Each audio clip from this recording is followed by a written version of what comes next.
Hello guys, आप सभी का फिर से स्वागत है। यह इकोनॉमिक्स का घटना चक्र है और आज का टॉपिक है कृषि एवं खाद्य प्रबंधन। इस टॉपिक को पूरी तरह से कवर करेंगे। इस पे आधारित अब तक जितने भी क्वेश्चन जो है पूछे गए हैं उन सारे क्वेश्चनों को बारी बारी से एनालिसिस करेंगे। तो चलिए स्टार्ट करते हैं। पहले इसके जो नोट्स हैं इसके बारे में डिस्कस कर लेते हैं। इसमें पहला पॉइंट है, भारत के कृषि क्षेत्र के लचीलेपन को इस तथ्य से जो है स्पष्ट किया जा सकता है कि कोविड 19 महामारी फैलने के बावजूद उत्पादन के मामले में इसका प्रदर्शन बहुत ही शानदार रहा।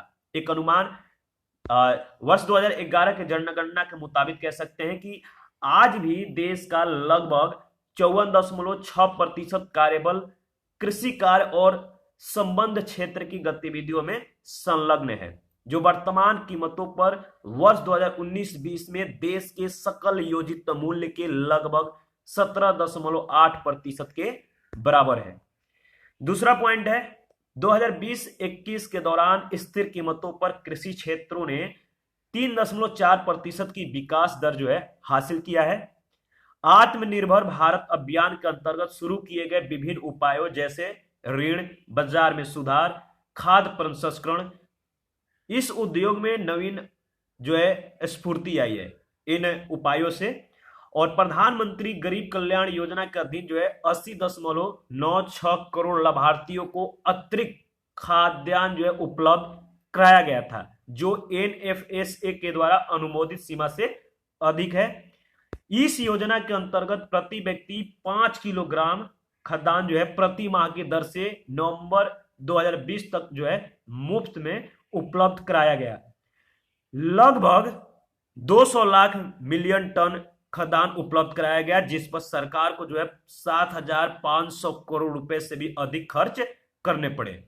साथ ही आत्मनिर्भर पैकेज के अंतर्गत प्रति व्यक्ति 5 किलोग्राम खाद्यान्न प्रति माह के दर से 4 महीनों के लिए यानी मई से अगस्त तक वितरित किया गया। इस योजना का लाभ जो है लगभग 8 करोड़ प्रवासी मजदूरों को मिला, जो एनएफएसए या राशन कार्ड के अधीन लाभार्थी नहीं थे। उन लोगों को भी इसका जो है लाभ मिला। सरकार ने इस योजना पे सब्सिडी के रूप में लगभग 3,109 करोड़ रुपए जो है खर्च किए। रबी फसल के कटाई के मौसम शुरू होने के साथ ही जो है राष्ट्रीय लॉकडाउन घोषित किया गया, और जिसके वजह से प्रवासी कृषि श्रमिकों को जो है उनके मूल स्थान पर वापस लौटना पड़ा, जिसका परिणाम यह हुआ कि कृषि क्षेत्र को जो है श्रमिकों की कमी का सामना करना पड़ा। कोविड 19 महामारी के कारण सभी प्रतिकूल परिस्थितियों में भी कृषि वस्तुएं, विशेष रूप से चावल, गेहूं, दाल, सब्जियों जैसे खाद्य पदार्थों की निरंतर आपूर्ति की वजह से जो है खाद्य सुरक्षा बनी रही। देखिए इसमें कुछ डेटा है। आत्मनिर्भर भारत जो आत्मनिर्भर भारत है, इस अभियान के अंतर्गत कृषि एवं खाद्य प्रबंधन के लिए कुछ घोषणाएं की गई है। पहला घोषणा था 1 लाख करोड़ रुपए की कृषि अवसंरचना निधि। इसके उद्देश्य क्या थे? फार्म गेट और संग्रहण बिंदु पर कृषि अवसंरचना परियोजनाओं के साथ साथ कटाई के बाद वित्तीय रूप से व्यवहार प्रबंधन और संरचना के वित्त पोषण के लिए वित्तीय सहायता दी जाएगी। दूसरा घोषणा था सूक्ष्म खाद्य उद्यमियों को जो है औपचारिक रूप देने के लिए 10,000 करोड़ रुपए की योजना की घोषणा की गई। इसका उद्देश्य था फसाई खाद्य मानकों को जो है प्राप्त करने के लिए तकनीकी उन्नयन, ब्रांड का निर्माण, विपणन में सहयोग देने के लिए जो है सूक्ष्म खाद्य उद्यमों को 2 लाख की वित्तीय सहायता दी जाएगी।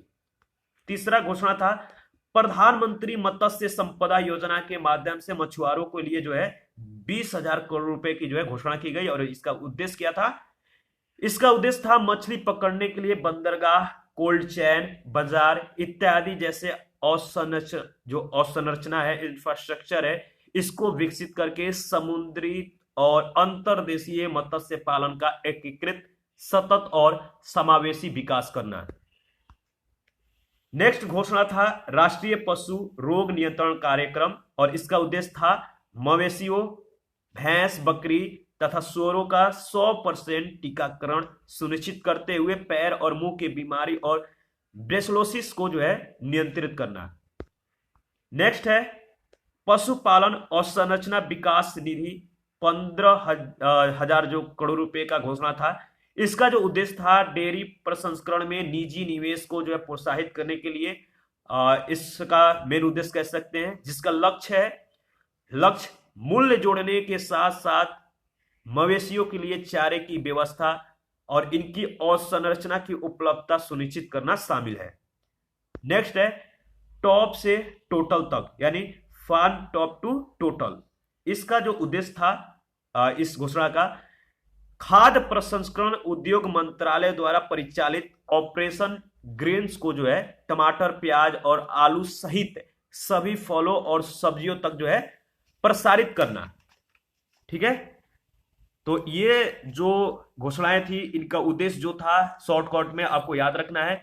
नेक्स्ट है इसके बारे में और भी जो घोषणाएं हैं इसमें उसको भी देख लेते हैं।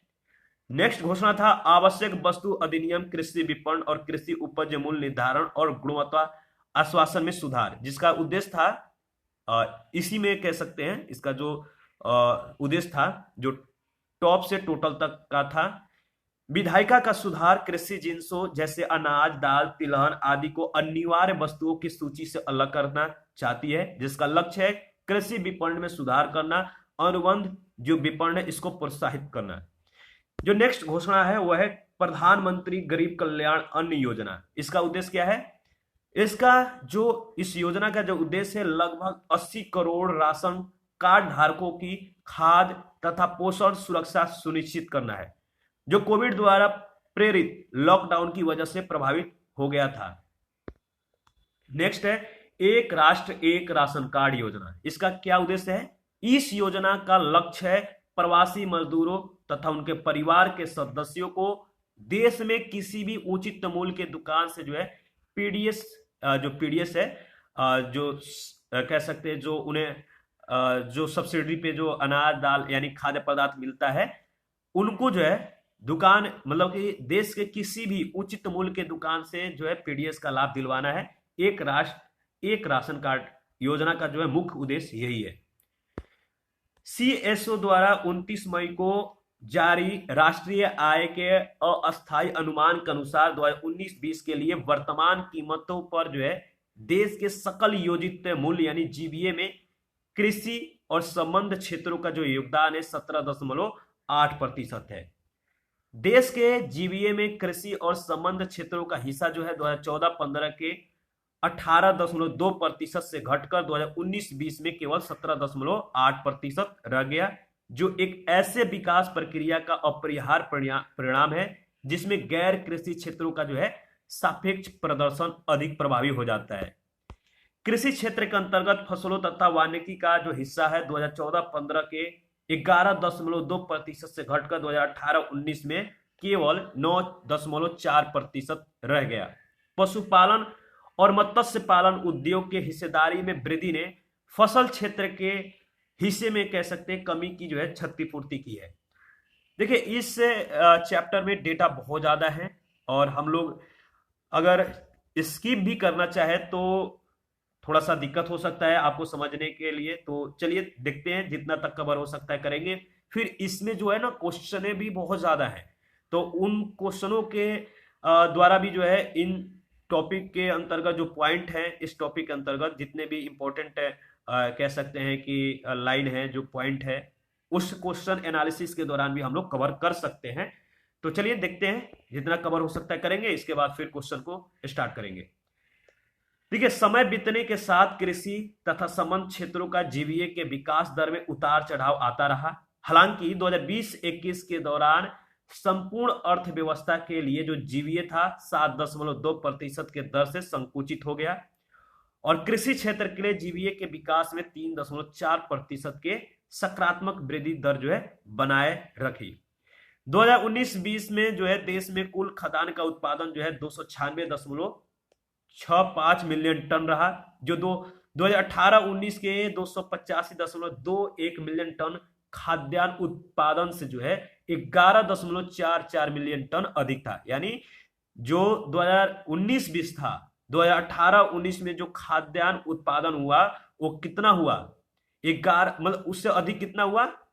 देखिए 2019-20 में 296.65 2.65 मिलियन टन था और 2018-19 में 285, यानी 2019-20 में इसके पीछे वाले वर्ष के अपेक्षा कह सकते हैं 11.44 मिलियन टन का जो है अधिक उत्पादन हुआ।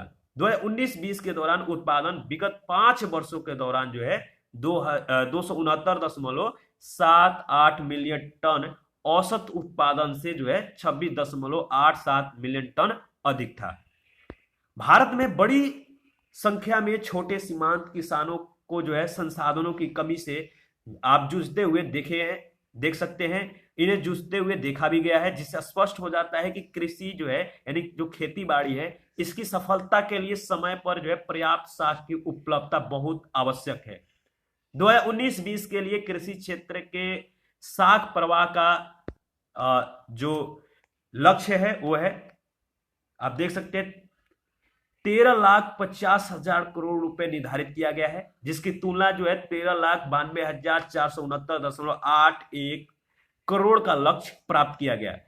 वर्ष 2020-21 के लिए कृषि क्षेत्र के लिए जो साख प्रवाह के लिए जो है वो है 15 लाख करोड़ रुपए का लक्ष्य निर्धारित किया गया था, जो 30 नवंबर 2020 तक जो है 9,73,517.80 करोड़ रुपए वितरित किए गए। आत्मनिर्भर भारत अभियान के हिस्से के रूप में घोषित किए गए एग्रीकल्चर इंफ्रास्ट्रक्चर फंड कृषि क्षेत्र के लिए और अधिक साख अंतर प्रवाह बढ़ाने में जो है मददगार सिद्ध होगा।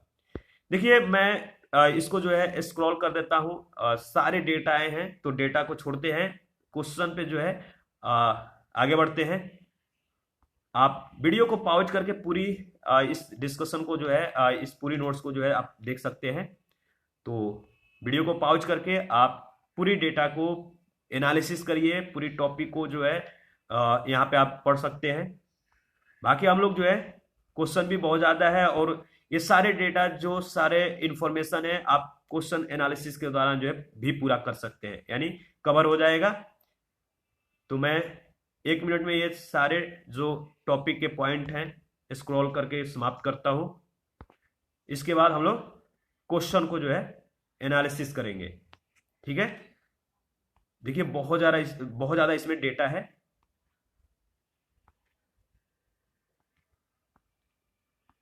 तो चलिए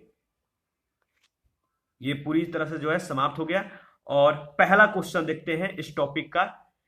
पहला क्वेश्चन है, भारत में खाद्य प्रबंधन का निम्न में से कौन सा उद्देश्य नहीं है। इसका उद्देश्य जो है खाद्य प्रबंधन का कौन सा नहीं है आपको बताना है। इसका सही जवाब है, बताइए।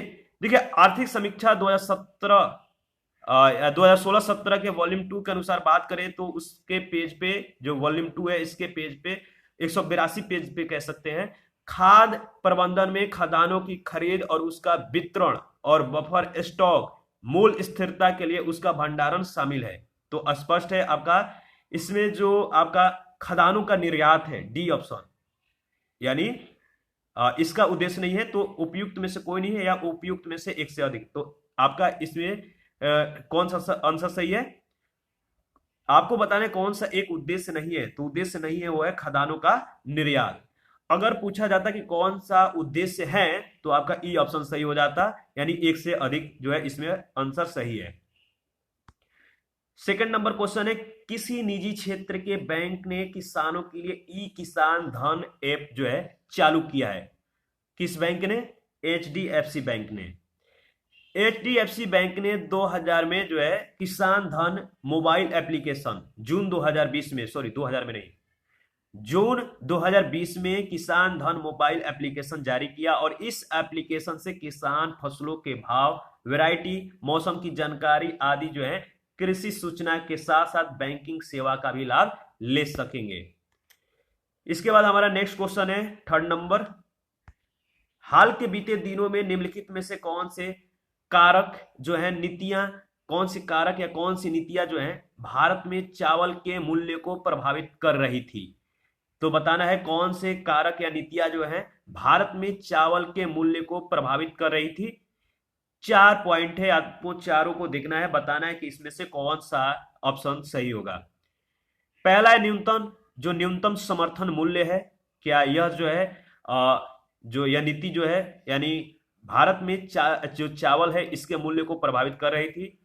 तो देखिए इसका सही जवाब होगा हाँ। दूसरा भी है सरकार द्वारा व्यापार करना, तीसरा सरकार द्वारा भंडारण करना, और सब्सिडी। ये चारों जो है आपका जो ये कारक हैं चावल के मूल्य को जो है, ये नीतियां जो है भारत में चावल के मूल्य को जो है प्रभावित कर रही थी। तो डी ऑप्शन आपका सही जवाब है। इसके बारे में देख लेते हैं। न्यूनतम जो समर्थन मूल्य है, न्यूनतम समर्थन मूल्य कीमतों को जो है नीचे से कह सकते हैं नीचे जाने से रोकती है। जो न्यूनतम समर्थन मूल्य है यह कीमतों को क्या करती है, कम होने से नीचे जाने से रोकती है। किसान अपना उत्पाद समर्थन मूल्य पर जो है सरकार को बेचता है, और कीमतें तभी बढ़ेगी जब उत्पादन कम होगा। यदि उत्पादन बढ़ेगा तो कीमतें उस स्तर पर नहीं बढ़ पाएगी। यदि व्यापार से अंतर्राष्ट्रीय बाजार में चावल की मांग बढ़ती है तो इसका प्रभाव चावल की कीमतों पर भी पड़ेगा। सरकार द्वारा भंडारण करना भी चावल के कीमतों को प्रभावित कर सकती है। उपभोक्ता सहायिकियां कीमतों को जो है घटा देती हैं। याद रखिएगा। 4 नंबर क्वेश्चन है, भारत में निम्नलिखित में से किन्हें कृषि में सार्वजनिक निवेश जो है माना जा सकता है। आपको बताना है कि किसे जो है कृषि में सार्वजनिक निवेश माना जा सकता है। आप यहां पे 6 पॉइंट दिया गया है, देखिए और इसका सही जवाब बताइए। ऑप्शन देख लीजिए। चलिए आप पूरा देखिए, ये रहा 6 पॉइंट। देखिए इसका जो सही जवाब है, जो कह सकते हैं कि कृषि में सार्वजनिक निवेश अगर कह सकते हैं कि माना जा सकता है, वो है सभी फसलों के कृषि उत्पादन के लिए न्यूनतम समर्थन मूल्य निर्धारित करना, ये सही है। दूसरा है प्राथमिक कृषि साख समितियों का कंप्यूटरीकरण। तीसरा है सामाजिक पूंजी विकास। चौथा है कृषकों को निःशुल्क बिजली की आपूर्ति। पांचवा बैंकिंग प्रणाली के द्वारा कृषि ऋण की माफी। और छठा जो है सरकारों द्वारा शीतागार सुविधाओं को स्थापित करना। तो ये पूरे पॉइंट जो है सही है, यानी आपका डी ऑप्शन सही जवाब है। देखिए कृषि और कृषकों के लिए आधारभूत निर्माण, सड़कें, सिंचाई, बिजली, कृषि शोध विकास, शिक्षा, गरीबी उन्मूलन कार्यक्रम जो है आदि के साथ साथ कृषि लागत कम करने, कृषि उपजों के विपणन व्यवस्था को मजबूत बनाने, कृषि तकनीकों को अपनाने आदि के लिए किया जाता है। जबकि निजी निवेश उत्पादकता बढ़ाने और लाभकारी मूल्य जो है प्राप्त करने के लिए होता है। 5 नंबर क्वेश्चन है, भारत में पिछले 5 वर्षों में खरीफ की फसलों की खेती के संदर्भ में निम्नलिखित कथनों पर आपको विचार करना है। पहला है धान की खेती के अंतर्गत क्षेत्र अधिकतम है। दूसरा पॉइंट है इसमें ज्वार की खेती के अंतर्गत क्षेत्र जो है तिलहनों की खेती के अंतर्गत क्षेत्र के तुलना में अधिक है। चौथा है कपास की खेती का क्षेत्र गन्ने की खेती के क्षेत्र के तुलना में अधिक है। और चौथा है गन्ने की खेती के अंतर्गत क्षेत्र जो है निरंतर घट रहा है। आपको बताना है इसका सही जवाब क्या होगा। क्वेश्चन था आपको बताना है कि भारत में पिछले 5 वर्षों में खरीफ की फसलों की खेती के संदर्भ में कौन सा कथन जो है सही है। इसका सही जवाब होगा पहला और दूसरा स्टेटमेंट सही है। यानी पहला दूसरा स्टेटमेंट क्या था, पहला स्टेटमेंट था पहला और तीसरा स्टेटमेंट सही है। पहला स्टेटमेंट था धान की खेती के अंतर्गत क्षेत्र अधिकतम है, और तीसरा स्टेटमेंट है कपास की खेती का क्षेत्र गन्ने की खेती के क्षेत्र के तुलना में अधिक है। तो पहला और तीसरा यानी ए ऑप्शन आपका सही जवाब है। इसके बारे में देख लेते हैं। फसल क्षेत्र संबंधी नवीनतम उपलब्ध आंकड़े, यानी जो आर्थिक समीक्षा 2020 से किस्ता, इसके अनुसार अगर बात करें तो विगत 5 वर्षों में खरीफ की फसलों की खेती के संदर्भ में धान के खेती के अंतर्गत 2019-20 में कुल क्षेत्र 43.8 मिलियन हेक्टेयर रहा, जो किसी भी अन्य कृषि फसल के तुलना में यह अधिक है। 2019-20 के अगर बात करें तो 2019-20 में ज्वार के खेती के तहत कुल क्षेत्र 4.7 मिलियन हेक्टेयर ही है, जबकि तिलहनों के खेती के अंतर्गत कुल क्षेत्र जो है 27 मिलियन हेक्टेयर है। कपास के खेती के अंतर्गत इसके आकलन के अगर बात करें तो कुल क्षेत्र जो है 13.4 मिलियन हेक्टेयर है, जबकि गन्ने का क्षेत्र जो है 4.6 मिलियन हेक्टेयर ही है। तो तीन कथनों के संदर्भ में विगत 5 वर्षों में जो है कमोबेश यही प्रवृत्ति रही है, ठीक है, 2015-16 से 2019-20 में। गन्ने की खेती के अंतर्गत क्षेत्र जो है वर्ष 2015-16 2017 में 4.9 मिलियन हेक्टेयर और 4.4 मिलियन हेक्टेयर रहा। 2015-16 में 4.9 मिलियन हेक्टेयर, 2016-17 में 4.4 मिलियन हेक्टेयर रहा है, जबकि 2017-18 में 4.7 मिलियन हेक्टेयर और 2018-19 और 2019-20 में 5.1 और 4.6 मिलियन हेक्टेयर रहा है। तो इस प्रकार से पहला और तीसरा जो स्टेटमेंट है सही है। 6 नंबर है, राष्ट्रीय कृषि बाजार यानी नेशनल एग्रीकल्चर मार्केट स्कीम को क्रियान्वित करने के क्या लाभ हैं? दो स्टेटमेंट है, आपको लाभ बताना है, क्या लाभ है। स्टेटमेंट को आप देख लीजिए, एनालिसिस करिए, फिर इसका सही जवाब क्या होगा बताइए। इसका सही जवाब है पहला और दूसरा स्टेटमेंट दोनों सही है, ठीक है, यानी सी ऑप्शन आपका सही जवाब होगा। सी ऑप्शन याद रखिएगा। जो कह सकते हैं कि राष्ट्रीय कृषि बाजार का जो लाभ है, इस स्कीम का क्रियान्वित करने का जो लाभ है, पहला है यह कृषि वस्तुओं के लिए सर्व भारतीय इलेक्ट्रॉनिक जो व्यापार है यह पोर्टल है, और यह कृषकों के लिए राष्ट्रव्यापी कह सकते हैं व्यापार करने के लिए जो है सुलभ कराता है, बाजार को सुलभ कराता है, और जिसमें उनके उत्पाद की गुणवत्ता का अनुरूप कीमत भी मिलती है। तो पहला दूसरा स्टेटमेंट सही है, सी ऑप्शन आपका सही जवाब होगा। नेक्स्ट क्वेश्चन है, अच्छा इसके बारे में देख लेते हैं, इंपॉर्टेंट है। राष्ट्रीय कृषि बाजार योजना किसानों को उनकी उपज का बेहतर मूल्य दिलाने और कृषि जिन्सों के पारदर्शी व्यापार को सुनिश्चित करने के लिए बनाई गई है। इसके इलेक्ट्रॉनिक पोर्टल, जिसे ई नाम भी कहते हैं, इसका शुभारंभ 14 अप्रैल 2016 को प्रधानमंत्री नरेंद्र मोदी द्वारा किया गया, और यह एक Akhil Bharatiya electronic trading portal है जो निवर्तमान कृषि उपज विपणन समितियों को एकीकृत कर कृषि जिन्स के लिए एकीकृत राष्ट्रीय बाजार का सृजन करता है। इलेक्ट्रॉनिक व्यापार होने के कारण किसानों को उनके उपज की गुणवत्ता के अनुरूप प्रतिस्पर्धी मूल्य जो है प्राप्त होता है, बेहतर मूल्य प्राप्त होता है। 7 नंबर क्वेश्चन है, निम्नलिखित कथनों पर आपको विचार करना है। किस पे विचार करना है? राष्ट्रव्यापी जो मृदा स्वास्थ्य कार्ड स्कीम है, सॉइल हेल्थ कार्ड स्कीम है, इसका उद्देश्य क्या है? 3 उद्देश्य यहां पे बताए गए हैं, आपको बताना है कि तीनों उद्देश्य में से कौन कौन उद्देश्य सही है। तो बताइए, मृदा स्वास्थ्य कार्ड स्कीम का जो उद्देश्य क्या है? देखिए, अगर इसके बारे में इस क्वेश्चन के ऑप्शन के बारे में बात करें तो इसका सही जवाब है बी ऑप्शन। केवल 3 जो है, यानी इस स्कीम का जो कह सकते हैं जो उद्देश्य है, इसमें तीसरा ऑप्शन यानी जो तीसरा पॉइंट है और ऑप्शन बी नंबर जो है आपका सही है। कृषि क्षेत्र में उर्वरकों के अति उपयोग को रोकना। इसके और भी जो है उद्देश्य हैं इस स्कीम के, इसके बारे में डिस्कस कर लेते हैं।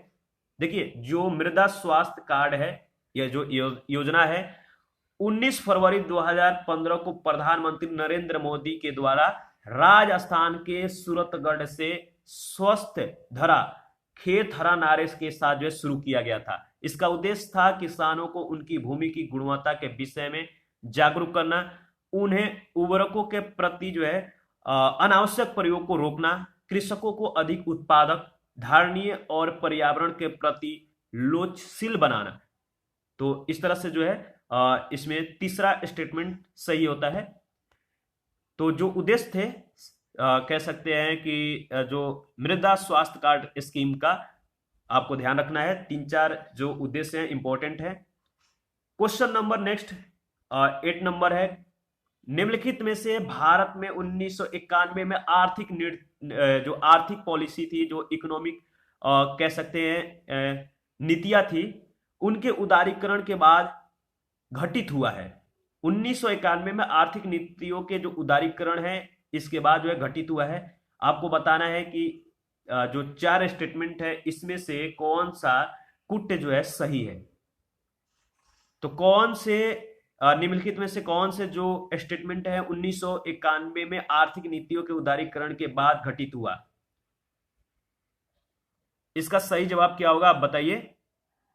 इसका सही जवाब है देखिए, इसमें जो कह सकते हैं 1991 में आर्थिक नीतियों के जो उदारीकरण के बाद जो घटित हुआ वो था विश्व व्यापार में भारत के निर्यात का अंश बढ़ गया, एफडीआई का अंतः प्रवाह जो है, इनफ्लो जो है बढ़ गया, और भारत का विदेशी विनिमय भंडार बृहद रूप से बढ़ गया।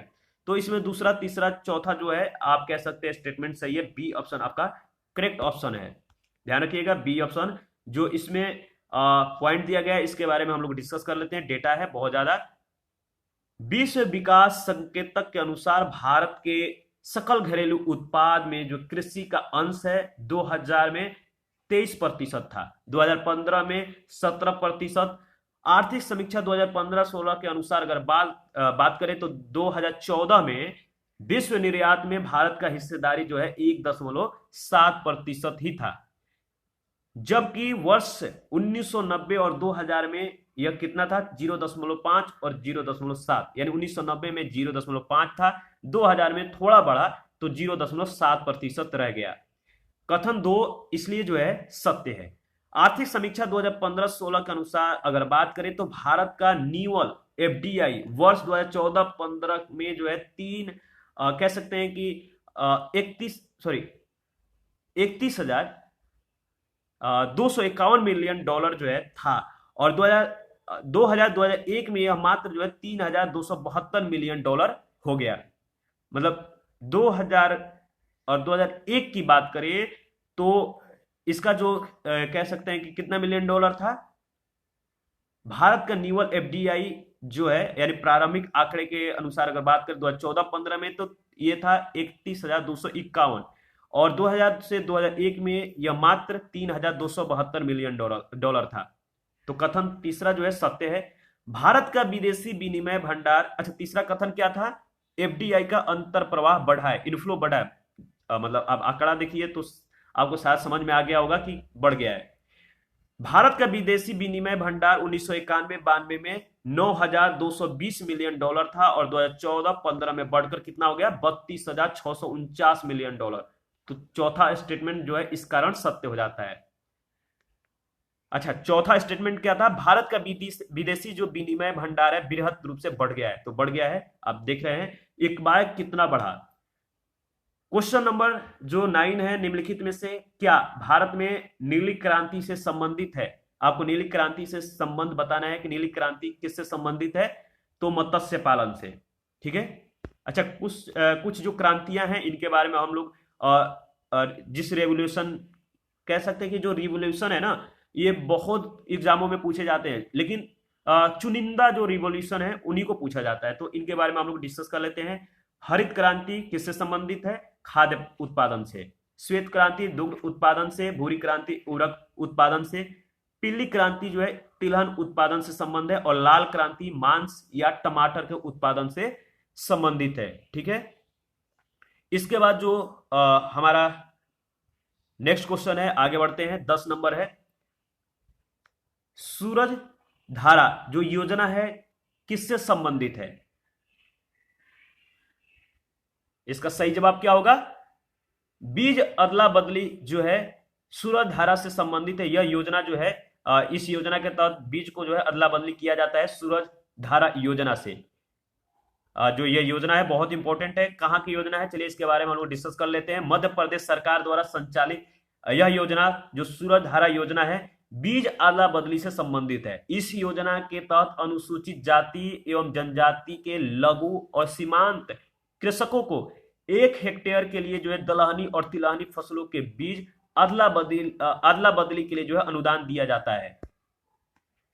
नेक्स्ट क्वेश्चन है, निम्नलिखित में से कौन भारत में सहकारी कृषि के विचार का जो है समर्थन नहीं था। सॉरी, आपको बताना है कि भारत में सहकारी कृषि के विचार का जो समर्थक नहीं था वो कौन थे, तो चरण सिंह थे। चौधरी चरण सिंह नेहरू के सोवियत शैली से आर्थिक विकास का विरोध किया। चौधरी चरण सिंह का विचार था कि सहकारी फार्म जो है भारत में सफल नहीं हो सकते हैं, अतः चरण सिंह को जो है भारत में सहकारी कृषि का जो है समर्थक नहीं माना जाता है। इनका कह सकते हैं कि सहकारी कृषि का समर्थक नहीं कहा जाता है, या सहकारी कृषि के समर्थक नहीं थे। नेक्स्ट क्वेश्चन है, निम्नलिखित में से कौन सा जो है भारत में भूमि सुधार का हिस्सा नहीं है। सही जवाब है बहुफसलीय योजना, डी ऑप्शन। भारत में आजादी के समय एक कृषि व्यवस्था मौजूद थी जिसमें भूमि का स्वामित्व कुछ हाथों में ही केंद्रित था। देश को समृद्ध बनाने के लिए भूमि सुधार को जो है लैंड रिफॉर्म को जो है अति आवश्यक माना गया और इसके लिए जमींदारी प्रथा का उन्मूलन हुआ, भूमि जोतों की अधिकतम सीमा का निर्धारण किया गया एवं काश्तकारी सुधार के कार्यक्रम भी अपनाए गए। नेक्स्ट क्वेश्चन है 13, निम्नलिखित में से कौन सा उपाय कृषि संरचना को जो है कृषि विकास के लिए प्रेरक बनाने के लिए अपनाया गया है? तो देखिए इसमें डी ऑप्शन सही है, मध्यस्थों की समाप्ति, भू धृति सुधार, यहाँ पे भूमि सुधार होना चाहिए, भू धृति बाय डिफॉल्ट जो है यहाँ पे टाइप किया गया है, जोतों की हदबंदी, तो इसमें जो है आपका उपयुक्त तीनों जो पॉइंट है सही जवाब है, तो डी ऑप्शन उपयुक्त सभी आपका सही जवाब होगा। नेक्स्ट है भारत में पट्टेदारी सुधार, जो पट्टेदारी सुधार था इसके उपाय के संदर्भ में कौन सा कथन सही है? तो भारत में पट्टेदारी सुधार के लिए जो उपाय किए गए हैं वो आपको बताना है, कौन सा स्टेटमेंट सही है पट्टेदारी सुधार के लिए।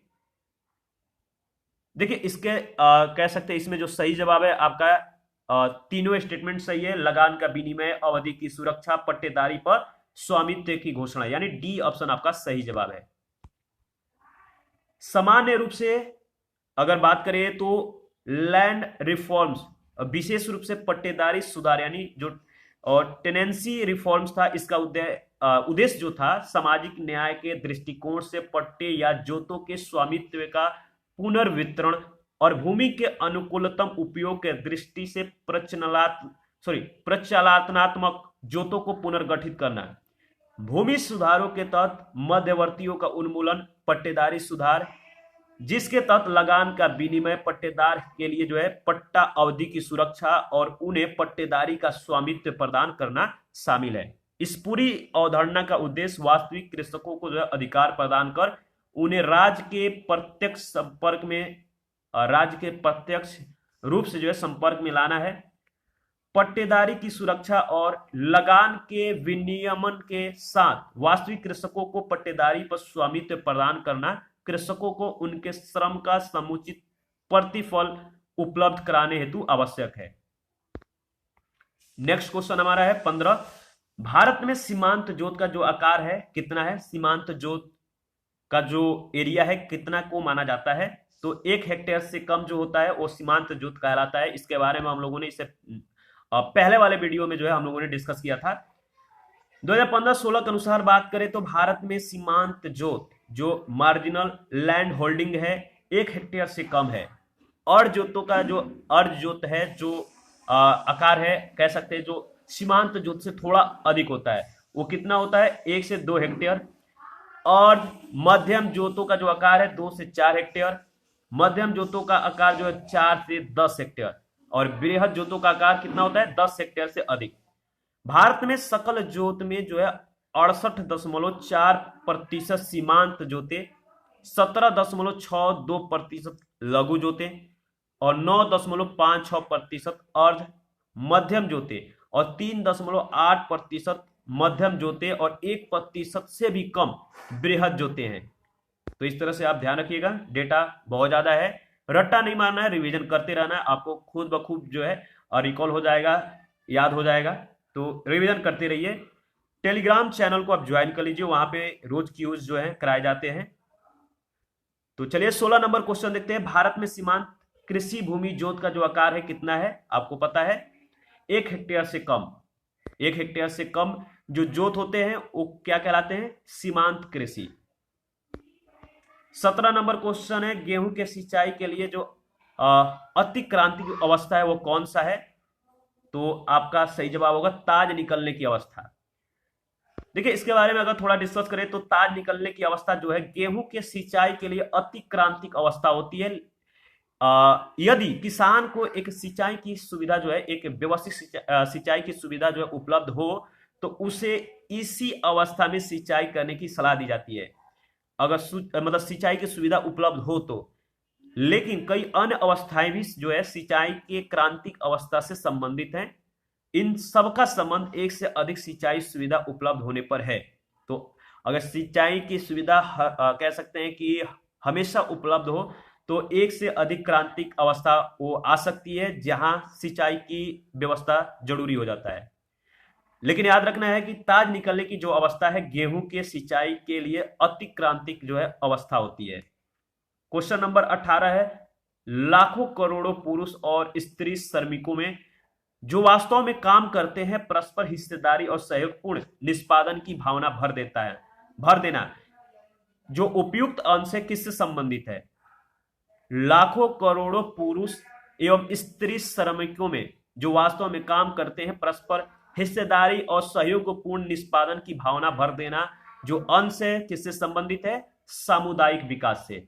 सामुदायिक विकास जो है कम्युनिटी जो डेवलपमेंट कार्यक्रम है अमेरिकी संस्था फोर्ड फाउंडेशन के सहायता से भारत में वर्ष 1952 में प्रारंभ किया गया था और इसकी शुरुआत करने वाला भारत विश्व का प्रथम देश था। एक आत्मनिर्भर आर्थिक और सामाजिक दृष्टिकोण से न्यायपूर्ण सामाजिक व्यवस्था कायम करना सामुदायिक विकास का जो है लक्ष्य रहा है। नेक्स्ट क्वेश्चन है हमारा क्वेश्चन नंबर 19 है, भारत में धीमी कृषि विकास गति के लिए कौन से प्रभावी कारण है? यानी धीमी कृषि विकास गति का जो प्रभावी कारण है आपको बताना है क्या है? तो ग्रामीण निर्धनता है। ग्रामीण निर्धनता कृषकों को जो है कृषि में उन्नत तकनीक के निवेश को जो है हतोत्साहित करता है क्योंकि उनके पास पूंजी का अभाव रहता है तो तकनीकी जो है जो टेक्नोलॉजी है वो खरीद नहीं पाते हैं। कृषिरत अधिकांश भारतीय जनता शहरों के बजाय गांवों में निवास करती है। शहरी निर्धनता का कृषि विकास पर प्रभाव अल्प या नगण्य है जबकि शहर से गांवों की ओर पलायन सर्वथा जो है असत्य है। तो आपका जो सही विकल्प होगा ए ऑप्शन है। नेक्स्ट क्वेश्चन देखते हैं 20 नंबर है, सूची 1 सूची 2 के साथ आपको जो है सुमेलित करना है और बताना है कि इसमें कौन किसके साथ संबंध रखता है। तो आप देख लीजिए यहाँ पे पूरा डेटा आपको दिखाई दे रहा है। बताइए कि जो जागीरदारी प्रणाली है किससे संबंधित है? देखिए जागीरदारी जो अगर बात करें जो जागीरदारी प्रणाली है वह है बड़े सामंतों को आवंटित भूमि से संबंध रखता है तो ए का ए से। ठीक है, ठीक है। बी जो है यानी जो मालगुजारी के इज्जतदारों अथवा तहसीलदारों को आवंटित भूमि का जो संबंध है किससे है? बताइए, आपका जमींदारी प्रणाली से संबंध है बी का 4। उप किराएदारी पर देने, गिरवी रखने, हस्तांतरण करने, उपहार देने या विक्रय करने के अधिकार सहित प्रत्येक किसान को आवंटित भूमि का जो संबंध है किस प्रणाली से है? इसका सही जवाब है रैयतवाड़ी प्रणाली से। और आपका डी जो है वो है ग्राम स्तर पर की गई भू राजस्व बंदोबस्त जो है इसका जो संबंध है महलवाड़ी प्रणाली से संबंध है। यानी कि इसमें आपका एक का ए और बी का 4, सी का 2, डी का 3। तो आपका सही जवाब होगा बी ऑप्शन। चलिए इसके बारे में थोड़ा बहुत डिस्कस कर लेते हैं। व्यक्तिगत रूप से किसान को आवंटित भूमि रैयतवाड़ी प्रणाली से, बड़े सामंतों को आवंटित भूमि जागीरदारी प्रणाली से, मालगुजारी के इजारेदारे हैं अथवा तहसीलदारों को जो है आवंटित भूमि होती है जमींदारी प्रणाली, और ग्राम स्तर पर की गई भू राजस्व व्यवस्था जो है महलवाड़ी प्रणाली कहलाती है। इन चारों प्रणालियों के बारे में थोड़ा डेटा आप जो है सर्च कर लीजिएगा और कुछ डेटा हमारे साथ भी शेयर करिएगा जो इसमें डिस्कस नहीं किया गया है, कमेंट में बताइएगा। 21 नंबर क्वेश्चन है, भारत की काली मिट्टी उत्पादन के लिए बहुत उपयुक्त होती है। तो काली मिट्टी किसके उत्पादन के लिए बहुत ज्यादा उपयुक्त है? तो आपको पता है कपास के फसल के लिए। काली मिट्टी जो है कपास के फसल के लिए जो है सर्वोत्तम मिट्टी होती है जो भारत के गुजरात, महाराष्ट्र, पंजाब और आंध्र प्रदेश में सबसे ज्यादा पाई जाती है। नेक्स्ट क्वेश्चन है 22, कृषि उत्पादन में काष्ठ के हलों के स्थान पर इस्पात के हलों का जो है उपयोग निम्नलिखित में से किसका उदाहरण है? पहले जो हल थे वो लकड़ी के बने होते थे, अब जो है लकड़ी के हल के स्थान पर इस्पात यानी लोहे के हलों का जो है उपयोग किया जाने लगा। इसका बताना है यह जो बदलाव हुआ है किसका उदाहरण हो सकता है? तो देखिए इसका सही जवाब है पूंजी बढ़ने वाली प्रौद्योगिकी प्रगति का जो है यह एक कह सकते हैं उदाहरण है। अगर पूंजी है लोगों के पास तो लकड़ी के बजाय जो है हलों यानी टेक्नोलॉजी का प्रयोग करेंगे। आगे बढ़ते हैं। अच्छा, इसके बारे में थोड़ा बहुत जो है डिस्कस कर लेते हैं। प्रौद्योगिकीय प्रगति दो प्रकार की होती है। पहला है श्रम बढ़ने वाली प्रौद्योगिकीय प्रगति, दूसरी है पूंजी बढ़ने वाली प्रौद्योगिकीय प्रगति। कृषि उत्पादन में काष्ठ के हलों के स्थान पे इस्पात के हलों का उपयोग पूंजी बढ़ाने वाली प्रौद्योगिकीय प्रगति यानी कैपिटल ऑगमेंटेशन कहते हैं, और इसको इंगित करता है। और उन्नत पूंजी संवर्धन जो प्रगति है मौजूदा पूंजीगत वस्तुओं के अधिक उत्पादक उपयोग पर बल देता है। 23 नंबर है भारत के जो सकल घरेलू उत्पाद है इसमें कृषि और उससे संबंधित प्रक्षेत्र का अंश कितना है? तो 15% है। डी ऑप्शन आपका सही जवाब है। 2018 का क्वेश्चन है, लेकिन हम लोग को नई डेटा याद रखना है। 2019-20 के अस्थायी आंकड़ों में जो यह है वो है कितना? 17.8%। यह अनुमानित है। और 2018-19 में कितना है? 17.1%। यह भी अनुमानित है। और 2020-21 के अनुसार बात करें तो इसमें जो आपका जीबीए का हिस्सा है, आपको 2018-19 के डेटा के अनुसार अगर बात करें तो याद रखना है 17.1 जो अनुमानित है। और 2019-20 के अस्थायी आंकड़े के रूप में अगर बात करें तो 17.8। हमें नई डेटा को जो याद रखना है, पुराने वाली नहीं। भारत के राष्ट्रीय आय में कृषि का जो योगदान है कितना है? देखिए यहाँ पे भी हम लोगों को जो है नई डेटा को याद रखना है। यहाँ पे जो इस क्वेश्चन का जो ऑप्शन है, यहाँ पे 2013 में यह क्वेश्चन पूछा गया था, लेकिन इस क्वेश्चन का जो ऑप्शन है यहाँ पे नहीं दिया गया है। जो सही आंसर होना चाहिए वो नहीं दिया गया है। देखिए इसमें जो कह सकते हैं कि प्रश्न में यह इंगित नहीं किया गया है कि किस वित्त वर्ष का जो है राष्ट्रीय आय में कृषि के योगदान प्रतिशत को बताना है, और न यह कि योगदान प्रचलित मूल्य पर है या अस्थायी मूल्यों पर है। तो इसमें जो है आपको कह सकते हैं कि वित्त वर्ष का चर्चा नहीं किया गया है, और योगदान जो है प्रचलित मूल्यों पर या फिर अस्थायी मूल्यों पर बताना है, यह भी जो है उसमें जिक्र नहीं किया गया है। देखिए डेटा का अगर बात करें 2012-13 में चालू मूल्यों पर सकल घरेलू उत्पाद में कृषि क्षेत्र का जो योगदान है कितना है? 15.10% का, जबकि अस्थायी मूल्यों पर जो योगदान है 11.85% का। आर्थिक समीक्षा 2020-21 ये आपके लिए इंपॉर्टेंट है अभी के लिए, क्योंकि जो न्यू डेटा है हमें याद रखना है। 2020-21 के अनुसार कृषि और उससे संबंधित क्षेत्र का कुल जीबीए में हिस्सा जो है 2018-19 में 17.1 और 2019-20 में 17.8% जो है अनुमानित है। तो इन दोनों डेटाओं को आपको जो है याद रखना है। 25 नंबर क्वेश्चन है कृषि का योगदान इस समय राष्ट्रीय जीडीपी में लगभग है कितना है? बताइए। इसका सही जवाब होगा, इस क्वेश्चन का जो ऑप्शन है डाउटफुल है, इसलिए इसका सही जवाब यहाँ पे नहीं दिया गया है। तो हम लोग डिस्कस कर लेते हैं इसका सही जवाब क्या होगा, क्या इसमें जो है एरर है।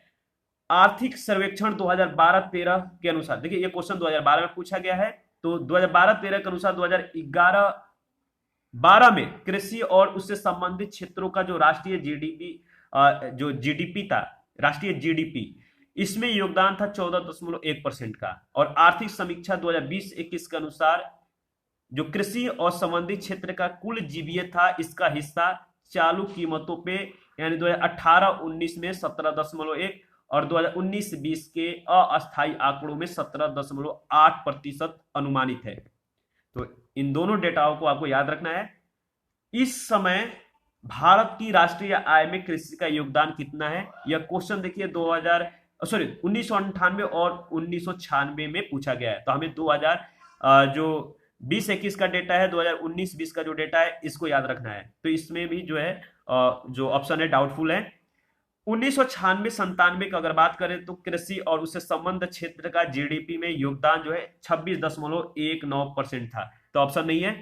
जो इसमें 2020-21 के अनुसार अगर बात करें तो आर्थिक समीक्षा के अनुसार कृषि और संबंधित क्षेत्र का कुल जीबीए में हिस्सा जो है चालू कीमतों पे वर्ष 2018-19 में 17.1 और 2019-20 में अस्थायी आंकड़ों में जो है 17.8% अनुमानित है। तो ये दोनों डेटा जो न्यू डेटा है आपको याद रखना है। दोनों डेटा को याद रखिएगा, 2018-19 और 2019-20 का जो अनुमानित आंकड़ा है। 27 नंबर है भारत के सकल घरेलू उत्पाद में 2010-11 में कृषि और संबंधित क्षेत्रों का योगदान कितना रहा? लगभग 15%। ये 2010 का क्वेश्चन है, हमें जो है न्यू डेटा को याद रखना है।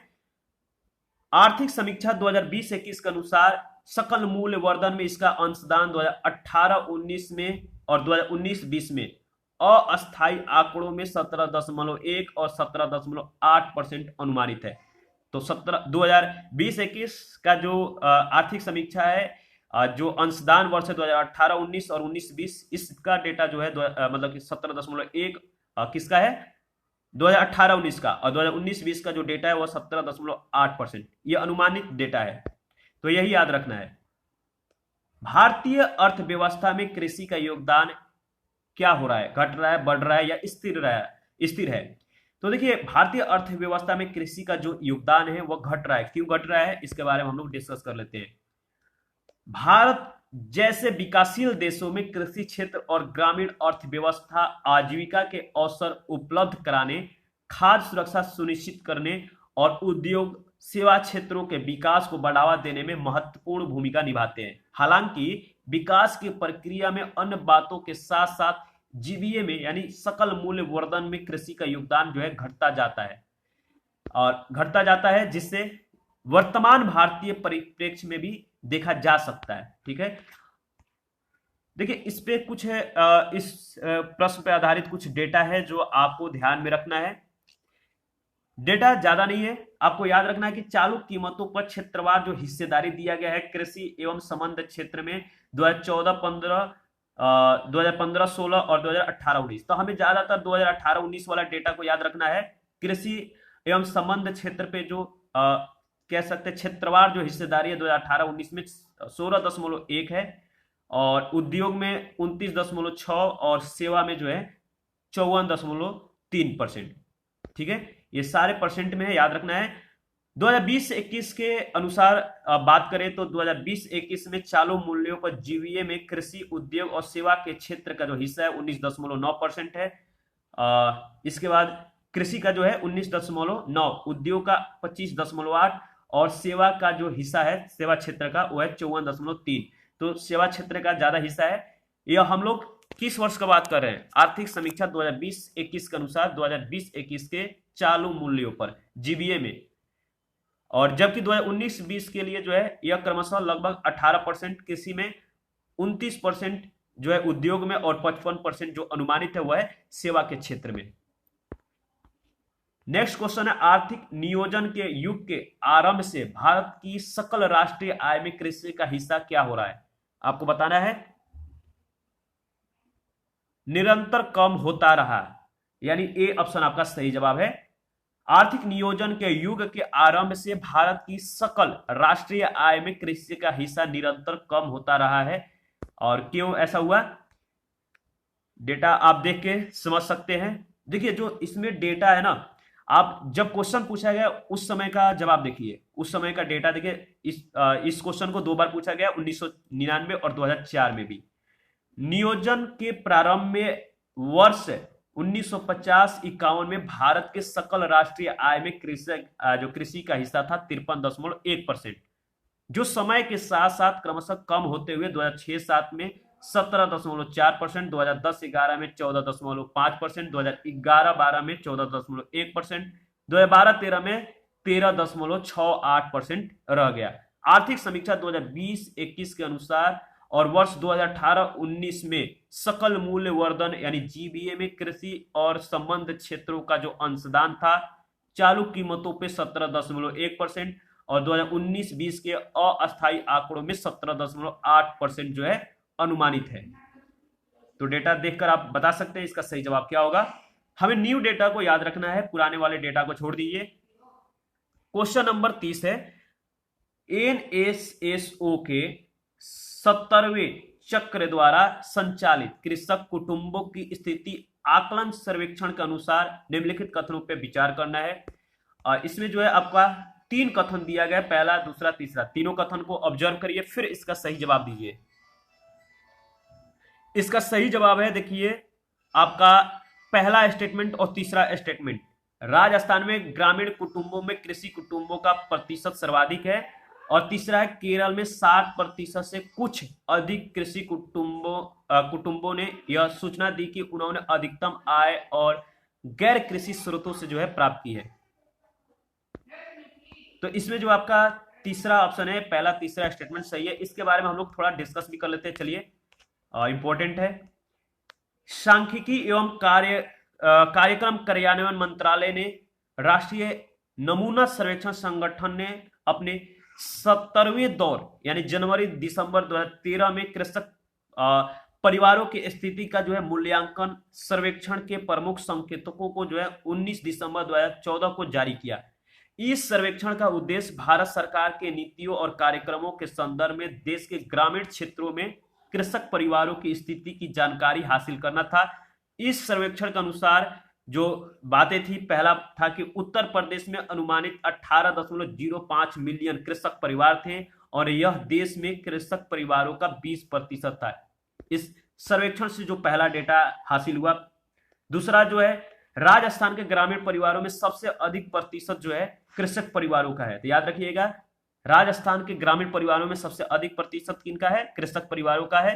केरल में ग्रामीण परिवारों के कह सकते हैं, जो केरल है यहाँ पे ग्रामीण परिवारों में कृषक परिवारों का सबसे कम प्रतिशत है। तो राजस्थान में कृषक परिवार सबसे ज्यादा, केरल में जो कृषक परिवार है सबसे कम है। तीसरा जो सर्वेक्षण से बात सामने आई वो यह था कि देश में कुल अनुमानित कृषक परिवारों में लगभग 45% अन्य पिछड़ा वर्गों के थे।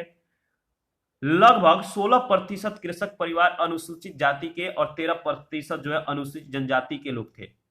कृषक परिवारों की आय का जो मुख्य स्रोत था इस बात से निर्धारित होता है कि परिवार के पास कितनी जमीन है।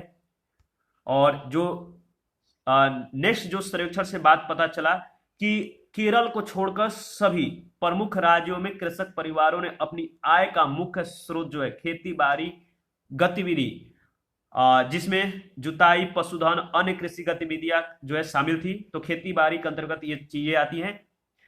खेती बाड़ी गतिविधि जो है बताया किसने? केरल को छोड़कर सभी प्रमुख राज्यों ने, कृषक परिवारों ने अपनी आय का जो प्रमुख स्रोत है वो क्या बताया था? खेती बाड़ी। केरल में लगभग 61% कृषक परिवारों ने कृषि को छोड़कर दूसरे स्रोतों से जो है अपनी अधिकतम आय की जानकारी दी। देश में लगभग 52% कृषक परिवार ऋणग्रस्त थे। यह बात जो है इस सर्वेक्षण के मतलब कि इस सर्वेक्षण के अनुसार कहें तो यह बात सामने आई थी। 31 नंबर क्वेश्चन है, राष्ट्रीय प्रतिदर्श सर्वेक्षण कार्यालय के 2014 के अनुमान अनुसार ग्रामीण परिवारों में कृषि में विनियोजित ग्रामीण परिवारों का प्रतिशत कितना है? तो 57.8% है। 2016 का क्वेश्चन है, ठीक है। हमें न्यू डेटा को देखना है कि न्यू डेटा में क्या चीजें जो है बदलाव हुआ है। तो चलिए इसके बारे में हम लोग थोड़ा डिस्कस कर लेते हैं। राष्ट्रीय प्रतिदेश सर्वेक्षण कार्यालय 2014 के अनुसार कृषि वर्ष जुलाई 2012 जून 2013 के दौरान ग्रामीण भारत में अनुमानित कुल 90.2 मिलियन कृषक परिवार थे। इस अवधि के दौरान कुल अनुमानित ग्रामीण परिवारों का लगभग 57.8% था और इस अवधि में उत्तर प्रदेश में अनुमानित 18.05 मिलियन कृषक परिवार थे, जो कि देश में कृषक परिवारों का 20% है। राजस्थान के ग्रामीण परिवारों में सबसे अधिक कृषक परिवार है। तो याद रखना है, यूपी में सबसे ज्यादा कृषक परिवार, इसके बाद आपका जो है सबसे अधिक कहाँ है? राजस्थान में। इसके बाद मध्य प्रदेश, छत्तीसगढ़, गुजरात और इसके बाद जो है गुजरात के बाद आपका जो है केरल में ग्रामीण परिवारों में कृषक परिवारों का जो प्रतिशत है सबसे कम है। सबसे ज्यादा यूपी, राजस्थान, मध्य प्रदेश, ठीक है, और आपका छत्तीसगढ़ है और साथ में गुजरात। 5 राज्यों को जो है आपको ध्यान में रखना है। और सबसे कृषक परिवारों का जो प्रतिशत है कहां पे कम है? केरल में। तो केरल सबसे ज्यादा इंपॉर्टेंट है क्योंकि यह भी क्वेश्चन का जो है एक भाग बन सकता है। आगे बढ़ते हैं, नेक्स्ट क्वेश्चन है 32 नंबर। आपको बताना है कि किस प्रांत में सोयाबीन की खेती के अंतर्गत क्षेत्र जो है सबसे ज्यादा है। सबसे ज्यादा सोयाबीन की खेती कहां पे होती है? तो मध्य प्रदेश में होता है, ठीक है। और अगर बात करें तो सबसे ज्यादा मध्य प्रदेश, यानी कि सबसे ज्यादा 6.30 मिलियन हेक्टेयर। इसके बाद महाराष्ट्र का जो है स्थान आता है। इसके बाद कह सकते हैं कि आपका मध्य प्रदेश का, महाराष्ट्र का और राजस्थान का। तो जो कह सकते हैं कि जो क्रम के अनुसार अगर बात करें तो 3 राज्यों का आपको क्रम याद रखना है। सबसे ज्यादा देखिए मध्य प्रदेश में सोयाबीन की खेती होती है, इसके बाद महाराष्ट्र का, इसके बाद राजस्थान का। तो 3 स्टेट आप याद रखिएगा, ठीक है। और देखिए क्षेत्रानुसार इन राज्यों का जो क्रम है निम्न है। मध्य प्रदेश में सबसे ज्यादा है, महाराष्ट्र में कितना है 40.4 लाख हेक्टेयर, और राजस्थान में 11.02 लाख हेक्टेयर है। और उत्पादकता के आधार पर 3 शीर्ष राज्य कौन कौन से हैं, महाराष्ट्र है, कर्नाटक है, आंध्र प्रदेश है। तो आपको याद रखना क्षेत्र के अनुसार, उत्पादकता के अनुसार। क्षेत्र के अनुसार जो 3 राज्य हैं वो है मध्य प्रदेश, महाराष्ट्र, राजस्थान। और आपका जो उत्पादकता के आधार पे जो सोयाबीन के जो उत्पादक राज्य हैं वो है महाराष्ट्र, कर्नाटक और आंध्र प्रदेश। इन तीनों का क्रम जो है, तीनों राज्यों का दोनों वे में याद रखना है। निम्नलिखित देशों में से किसमें कपास का प्रति हेक्टेयर उत्पादन विश्व में सबसे ज्यादा होता है? तो ऑस्ट्रेलिया में, ठीक है। ऑस्ट्रेलिया में सबसे ज्यादा जो है कपास का उत्पादन जो है सबसे ज्यादा होता है, ठीक है। देखिए इसमें जो अगर बात करें तो प्रति हेक्टेयर उत्पादन में प्रथम स्थान किसका आता है? ऑस्ट्रेलिया का। ऑस्ट्रेलिया में कपास का प्रति हेक्टेयर उत्पादन जो है 2038 किलोग्राम है। इसके पश्चात जो है क्रम जो है तुर्की का आता है, मतलब कि ऑस्ट्रेलिया के बाद तुर्की का स्थान है, ब्राजील का है, फिर आपका चीन, मैक्सिको, इन सभी का स्थान आता है। 2019 के आंकड़े के अनुसार अगर बात करें तो 2017-18 में कपास की प्रति हेक्टेयर उत्पादकता सर्वाधिक जो है ऑस्ट्रेलिया के ही है। तो न्यू डेटा के अनुसार भी आप जो है ऑस्ट्रेलिया को याद रखिएगा। देश में गेहूं उत्पादन के दृष्टि से निम्न राज्यों का जो आरोही क्रम है वो कौन सा है? तो सबसे ज्यादा जो है ये देखिए 2012 का डेटा है। 2012 के अनुसार यह जवाब जो है आपका मतलब 2012 के अनुसार जो इस क्वेश्चन का जवाब होगा ए ऑप्शन होगा। हरियाणा के बाद मध्य प्रदेश, राजस्थान और बिहार में जो है गेहूं का उत्पादन सबसे ज्यादा होता है और वही क्रम में अगर बात करें तो। लेकिन न्यू डेटा के अनुसार अगर बात करें तो सबसे ज्यादा गेहूं का उत्पादन कहां पे होता है बताइए, आपको पता है? सबसे ज्यादा गेहूं का उत्पादन उत्तर प्रदेश, फिर मध्य प्रदेश, इसके बाद जो है पंजाब का स्थान आता है। न्यू डेटा को याद रखना है। नेक्स्ट क्वेश्चन देखते हैं, 35 नंबर है, भारत में फसलों की बुआई के अंतर्गत शुद्ध क्षेत्रफल कितना है? इसका सही जवाब होगा 14 करोड़ हेक्टेयर। यह 2016 का क्वेश्चन है। और आगे बढ़ते हैं, नेक्स्ट क्वेश्चन देखते हैं। 36 नंबर है, निम्न में से किस वर्ष में खाद्यान्न उत्पादन में वृद्धि दर ऋणात्मक रही है? तो देखिए 2004-05 में, क्वेश्चन 2008 का है तो इसका अनुसार इसका सही जवाब होगा 2004-05। लेकिन वर्तमान आर्थिक समीक्षा 2020-21 के अनुसार अगर बात करें तो 2001 से 2009-10 की अवधि में मात्र वर्ष 2002-03 में कृषि क्षेत्र की जो वार्षिक वृद्धि दर है ऋणात्मक है, यानी -4.9% ही है। तो याद रखिएगा। 37 नंबर है, किस वर्ष में कृषि क्षेत्र में वृद्धि दर ऋणात्मक रही है?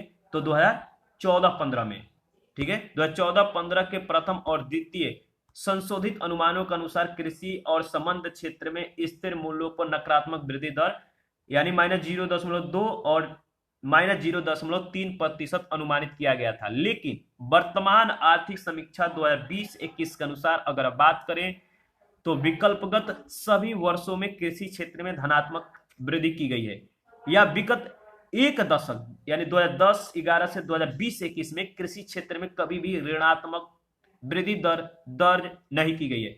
तो एक दशक में जो है कृषि क्षेत्र में कभी भी जो है ऋणात्मकता की जो दर है, जो ऋणात्मक वृद्धि दर है दर्ज नहीं की गई है, तो ऋणात्मक नहीं रहा है, याद रखना है, मोटा मोटी यही बात है। 38 नंबर है, किस वर्ष कृषि और संबद्ध क्षेत्रों की वार्षिक औसत वृद्धि दर जो है नकारात्मक हो गई थी? इसका सही जवाब क्या होगा? किस वर्ष जो है कृषि और संबद्ध क्षेत्रों की वार्षिक औसत वृद्धि दर जो है नकारात्मक हो गई थी? तो इसका सही जवाब है 2002-03 ए ऑप्शन, ठीक है। इसके बारे में हम लोग जो है डिस्कस कर लेते हैं। देखिए जो 2002-03 का समय है, कृषि और संबद्ध क्षेत्रों की वार्षिक औसत वृद्धि दर नकारात्मक का है स्थिर मूल्यों पर।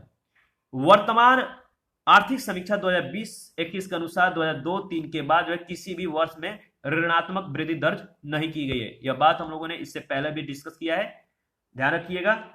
1997-98 में भारतीय कृषि उत्पादन ने ऋणात्मक वृद्धि दर्शाई है, कितना परसेंट? तो 2.4%। ऊपर में हम लोगों ने इसके बारे में डिस्कस किया है। किस पंचवर्षीय योजना में कृषि ने ऋणात्मक विकास प्रदर्शित किया है? तो तीसरी पंचवर्षीय योजना में 1961-65 के दौरान कृषि उत्पादन की वृद्धि दर जो है -1.0% जो है दर्ज की गई थी। तो तीसरी पंचवर्षीय योजना में जो है कृषि ने ऋणात्मक विकास प्रदर्शित किया था। 41 नंबर है, भारत की औसत फसल गहनता है लगभग कितना? तो इसका सही जवाब है 135%। ठीक है।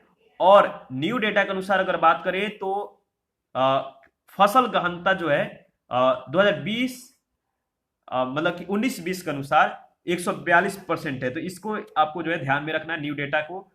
2019-20 का जो फसल गहनता का परसेंटेज है वो 142 में आपको जो क्वेश्चन है कथन ए कह रहा है कि भारत में खाद्यान्न उत्पादन में लगभग आत्मनिर्भरता प्राप्त हो गई, और कारण आर कह रहा है कि अब भारत थोक मात्रा में खाद्यान्न का आयात नहीं करता है। आपको बताना है कि कौन सा कथन सही है। इसका सही जवाब है, देखिए दोनों सही है, और आर ए की सही व्याख्या भी करता है।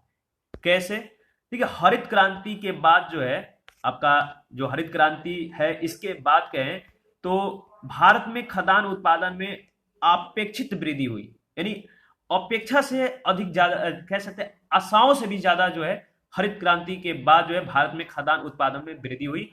1950-51 में कुल उत्पादन लगभग 50.8 मिलियन टन था। 2001-2 में बढ़कर 211.9 मिलियन टन, और इस प्रकार इस अवधि में खाद्यान्न उत्पादन में 4 गुने से भी अधिक वृद्धि, और भारत जो है खाद्यान्न में लगभग आत्मनिर्भर हो चुका है।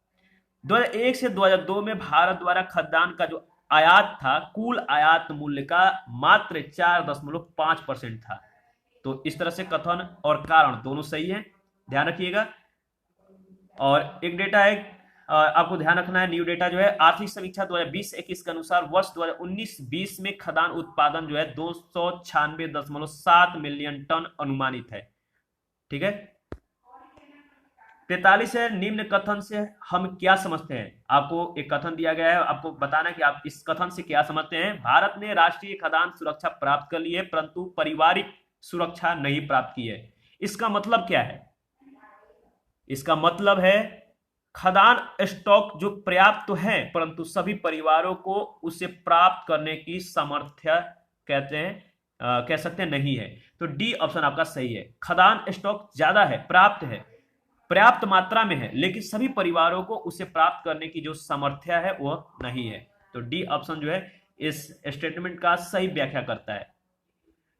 देखिए 1960 के दशक में हरित क्रांति के परिणाम स्वरूप भारत में खाद्यान्न उत्पादन में आशातीत वृद्धि हुई। इसी के साथ भारत की जनसंख्या में भी तीव्र वृद्धि हुई, और 1990 के दशक में प्रारंभ पूंजीवादी नीतियों के अनुपालन के कारण संक्रमणशील भारतीय अर्थव्यवस्था में तीव्र आर्थिक वृद्धि का लगभग कह सकते हैं लाभ जो है समाज के निम्न वर्गों को प्राप्त नहीं हुआ। और इन सब कारकों का सम्मिलित जो प्रभाव हुआ वह यह हुआ कि पर्याप्त खाद्यान्न उपलब्ध के बावजूद भी क्रय शक्ति सामर्थ्य के अति निम्न स्तर के कारण जो है, यानी जो खरीदने की लोगों के पास पूंजी का जो अभाव था, लोगों को अन्न खरीदने के जो शक्ति थे वो बहुत कम थे, क्रय शक्ति का जो था उनके पास निम्न स्तर था। इस कारण खाद्यान्न समाज के अति कमजोर वर्ग यानी गरीबों को जो है क्रय शक्ति से बाहर हो गई। और इसी संदर्भ में यह बात कहा जाता है कि भारत ने राष्ट्रीय खाद्य सुरक्षा प्राप्त कर ली है किंतु पारिवारिक सुरक्षा अभी तक प्राप्त नहीं कर सका है। 44 है, पीडीएस के संदर्भ में 2000 में प्रकाशित लेखा एवं परीक्षा नियंत्रक की रिपोर्ट के अनुसार जो है वर्ष 1992-93 से वर्ष 1998-99 में खाद्यान्न पर दिए जाने वाले अनुदान में वृद्धि हुई। कितने गुने से जो है अधिक वृद्धि हुई? तो 3 गुने से भी अधिक वृद्धि हुई। बी ऑप्शन आपका सही जवाब है। ठीक है। और इसके बारे में आप डेटा को देखना चाहते हैं तो देख लीजिए। नेक्स्ट क्वेश्चन देखते हैं। 45 नंबर। निम्नलिखित में से विश्व में सब्जियों का सर्वाधिक उत्पादन करने वाला जो देश है कौन सा है? तो सबसे ज्यादा सब्जियों का उत्पादन चीन करता है। भारत का जो स्थान है चीन के बाद आता है, तो याद रखिएगा। 46 नंबर है, 2015-16 में भारत में निर्यातित प्याज की जो मात्रा थी कितनी थी? तो 2015-16 का जो है यह डेटा है। 2016 में यह क्वेश्चन पूछा गया था, तो इसका जवाब 2015-16 के अनुसार आपको बताना है। तो इसका सही जवाब होगा 12 लाख टन। यानी 2015-16 के दौरान जो है भारत में निर्यातित प्याज की जो मात्रा थी 12 लाख टन था। हमें न्यू डेटा को देखना है। न्यू डेटा में क्या जो डेटा है क्या बातें कही गई है उसको देख लेते हैं। ठीक है, देखिए 2019-20 में भारत द्वारा निर्यातित प्याज की जो मात्रा है वो कितना है? 10,11,378.46 मीट्रिक टन, जिसका मूल्य है आप देख सकते हैं 2,04,478.13 लाख रुपए है। तो डेटा थोड़ा सा काउंट करने में गलत हो गया, तो आप डेटा को एक दो बार जो है अपने से खुद से भी जो है आप ऑब्जर्व कर सकते हैं। जल्दबाजी में डेटा थोड़ा इधर उधर हो भी जाता है। 47 नंबर क्वेश्चन है, निम्नलिखित जो कॉफी है, आपको बताना है कि निम्नलिखित कॉफी उत्पादक देशों को उनके कॉफी उत्पादन 2016 मात्रा के 2016 के अनुसार जो है यह बात है। आपको बताना है कि जो कॉफी उत्पादक देश है उनके कॉफी उत्पादन को अवरोही क्रम में व्यवस्थित करना है। तो कौन सा कूट जो होगा सही होगा? यह जो क्वेश्चन है 2018 का क्वेश्चन है, 2016 के डेटा के अनुसार जो है इसमें ऑप्शन दिया गया है। तो इसका सही जवाब होगा बी ऑप्शन। सबसे पहले ब्राजील का, इसके बाद आपका वियतनाम, कोलंबिया, फिर इंडोनेशिया का स्थान आता है। हमें न्यू डेटा को देखना है। देखिए 5 देश आपको क्रम में याद रखना है। ठीक है, Brazil, Vietnam, Colombia, Indonesia, Ethiopia जो है 2019 के कॉफी उत्पादक शीर्ष देशक हैं। जो शीर्ष देश हैं 2019 के अनुसार वो कौन कौन से देश हैं कॉफी उत्पादन में? ब्राजील है, वियतनाम है, कोलंबिया है, इंडोनेशिया, इथोपिया है। इसके बाद हमारा नेक्स्ट क्वेश्चन है, क्वेश्चन नंबर है आपका 48। भारत में सबसे अधिक कॉफी उत्पन्न करने वाला राज्य कौन सा है? आपको पता है कर्नाटक है। कर्नाटक में सबसे ज्यादा जो है कॉफी का उत्पादन किया जाता है। इसके बाद केरल, तमिलनाडु का स्थान आता है। 49 है, भारत द्वारा आयातित कृषि जिन्सों में पिछले 5 वर्षों में निम्नलिखित में से किस एक का मूल्य के आधार पर जो है अधिकतम आयात रहा है? तो सबसे अधिक आपको बताना है कि 4 ऑप्शन है, इनमें से एक वह चीज है, वह वस्तु है जो मूल्य के आधार पर अधिकतम आयात हुआ है। तो आयात किसका सबसे ज्यादा हुआ है? तो वह वनस्पति तेल का। भारत द्वारा आयातित कृषि जिन्सों में पिछले 5 वर्षों में वनस्पति तेल के जो वनस्पति तेल का जो कह सकते हैं मूल्य के आधार पर अधिकतम आयात रहा है, जिसकी प्रवृत्ति जो है निम्नलिखित तालिका से स्पष्ट हो जाती है। आप देख सकते हैं, पूरा डेटा को देख लीजिए। हमें डेटा 2018-19 वाला देखना है। आप कृषि जिन्स में देख सकते हैं कितना इसका अंश है, और वनस्पति तेल, दलहन, ताजे फल, मसाले, ये सारे जो है आपका इस डेटा को देखना है 2018-19 वाला। ठीक है, आगे बढ़ते हैं। यह सोर्स है agriculture static at a glance 2019 का। 50 नंबर है, निम्नलिखित दलहनों में से किसका 2015-16 में सर्वाधिक आयात किया गया था? वो है मसूर का। देखिए 2017, 18 और 18-19 में आयातित प्रमुख दालें जो है सितंबर 2019 में जारी आंकड़े के अनुसार दिए गए हैं। तो जो प्रश्न पूछा गया था 2016 में, उस समय में जो है दालों में सबसे सर्वाधिक आयात मसूर का किया गया था। और यहां पे आप देख सकते हैं जो डेटा दिया गया 1000 टन में दिया गया है। और मटर का जो है 2018-19 में कितना सबसे ज्यादा, मतलब कि कितना टन उत्पादन हुआ? 851.41। सबसे ज्यादा किस चीज का उत्पादन हुआ है? बताइए, किस दाल का सबसे ज्यादा उत्पादन 2018-19 में हुआ है? तो आपको पता है किसका? मटर का। ठीक है, इसके बाद आपका जो सबसे ज्यादा उत्पादन हुआ वह है मूंग उड़द का। इसके बाद आपका जो है सबसे ज्यादा हुआ वो है अरहर यानी तूर का। इसके बाद आपका मसूर और चना का। तो इस तरह से जो है आप 2018-19 का डेटा याद रख सकते हैं। ठीक है, नेक्स्ट है 51 नंबर, निम्नलिखित में से कौन सा कृषि उत्पाद अपने निर्यात से देश के लिए सर्वाधिक विदेशी मुद्रा जो है प्राप्त करता है? वो है कच्ची कपास। कच्ची कपास जो है इसके निर्यात से देश जो है सबसे ज्यादा विदेशी मुद्रा जो है प्राप्त करता है। आगे बढ़ते हैं, और इसमें जो ऑप्शन दिया गया था आप देख सकते कौन सा जो पदार्थ है, मतलब कि जो वस्तु है, खाद्य पदार्थ है, वो जो है 18, 19 और 19-20 में कितना जो है विदेशी जो है मुद्रा अर्जित किया है। आप यहाँ पे डेटा को देख लीजिए और फिर आप जो है आगे बढ़िएगा। हम लोग अभी जो है 52 नंबर क्वेश्चन को देखते हैं। निम्नलिखित में से कौन भारत की कृषि निर्यात की जो है सर्वाधिक मूल्यवान वस्तु है? वो है आपका कच्ची कपास।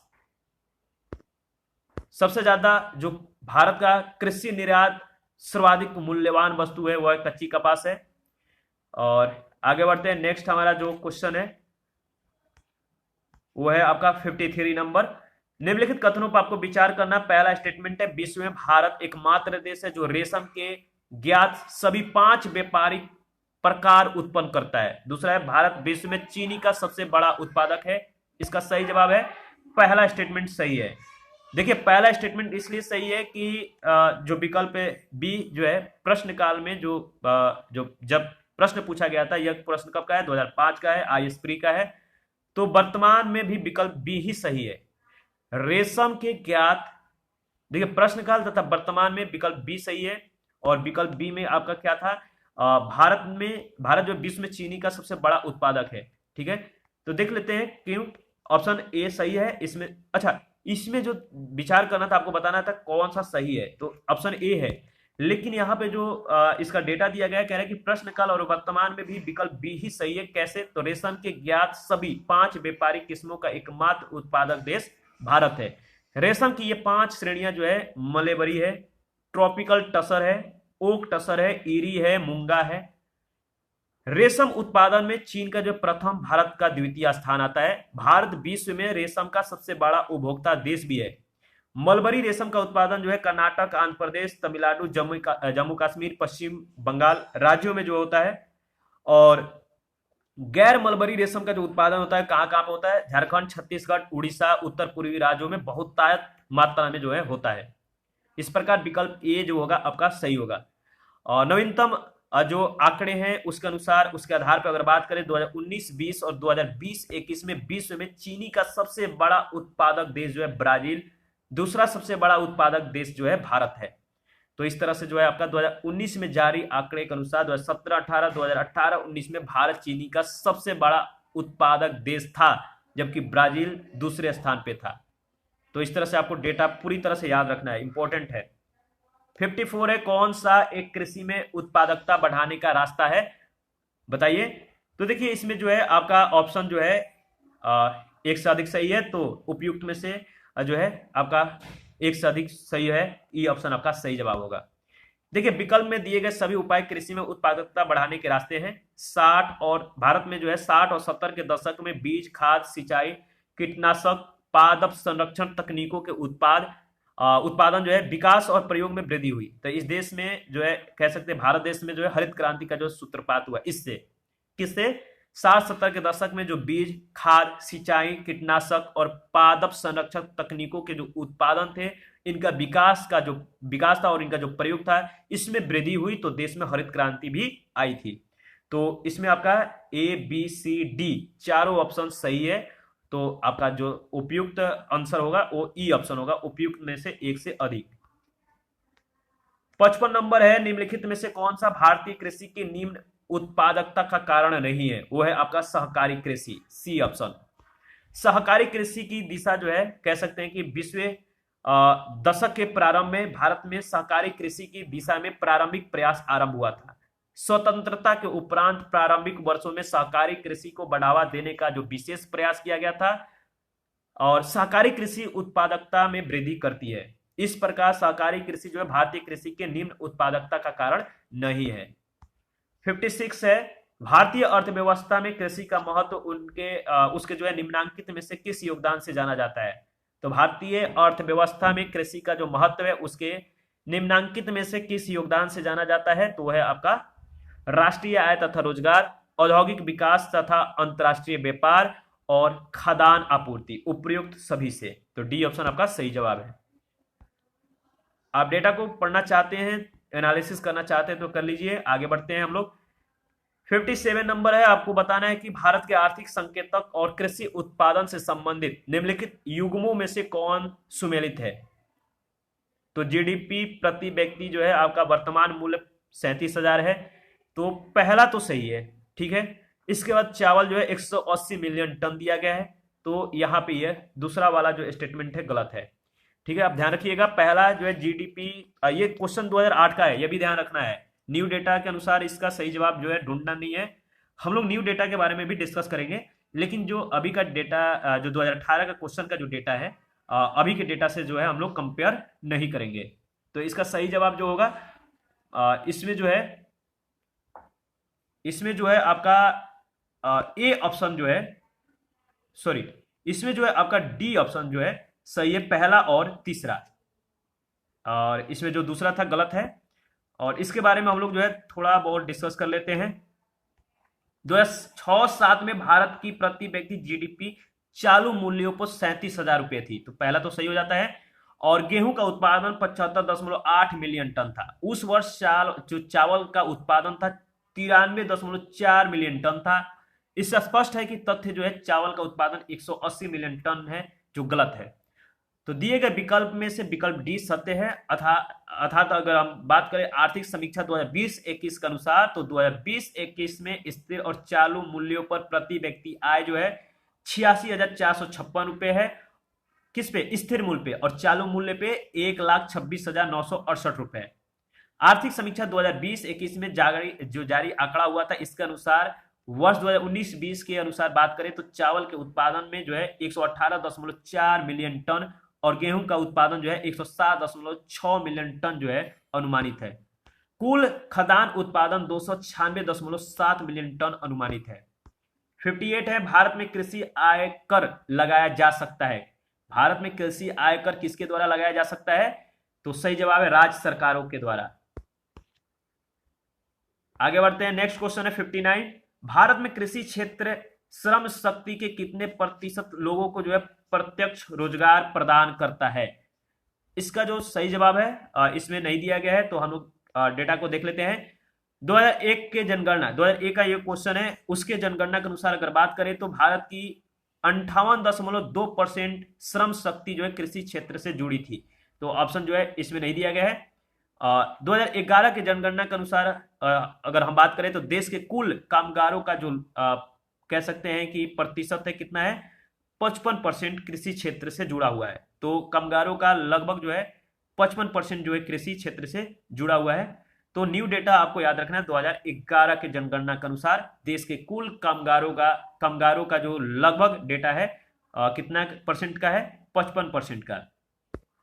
60 नंबर है, उत्तर प्रदेश में सर्वाधिक प्रतिशत कर्मचारी नियोजित हैं। किस क्षेत्र में जो है सबसे ज्यादा कर्मचारी जो है नियोजित हैं? कृषि क्षेत्र में।